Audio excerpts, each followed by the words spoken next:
वालेकुम। अभी जैसे कि सभी लोग जाकिर साहब के बारे में बता रहे थे और जितने भी लोग इन 3 सालों में जाकिर साहब के साथ काम किया है, तो इसमें तो कोई शक ही नहीं है कि जाकिर साहब ने माइनॉरिटी कमीशन को उस हद तक गली गली नुक्कड़ नुक्कड़ तक पहुंचाया है जो इससे पहले कोई नहीं कर पाया। और उसका सबूत यही है कि आज हमारे जो मुख्य अतिथि हैं,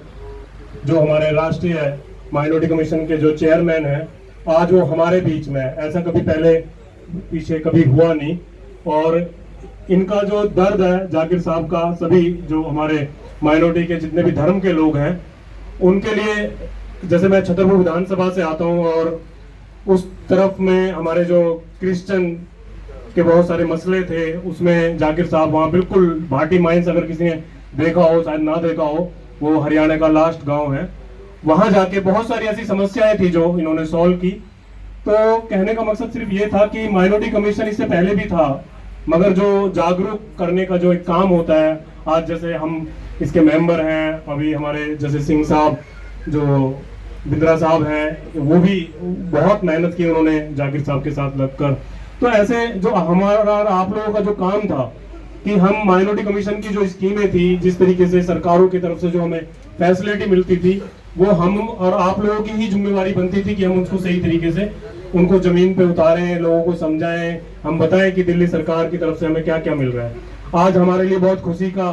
दिन है कि हमारे बीच में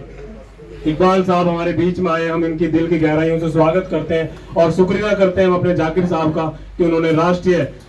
हमारे जो अल्पसंख्यक के जो चेयरमैन हैं उनको यहाँ पे बुलाया है हमारे बीच में, क्योंकि हमारे मसले ऐसे नहीं है कि दिल्ली की सरहदों में ही है, हमारे मसले पूरे भारत में है। तो हमें इकबाल साहब की बहुत इसमें आगे जाके जरूरत पड़ेगी। तो मैं शुक्रिया अदा करता हूँ जाकिर साहब का, और मैं ये ऐसी दुआ करता हूँ कि क्योंकि बहुत अधूरे कुछ काम है जो रह गए हैं और जो ये पूरा पीरियड है वो भी कंप्लीट होने जा रहा है, तो हम और आप कोशिश करें कि इंशाल्लाह हम जाकिर साहब के जो अधूरे काम है उनको हम पूरा करें आगे चल के। और हमारी कोशिश रहे कि हम जो है अल्पसंख्यक समाज के जितने भी जो लोग हैं, जो सुविधाएं हैं दिल्ली सरकार की, उनको जमीन पर उतार सकें। जय हिंद, खुदा हाफिज।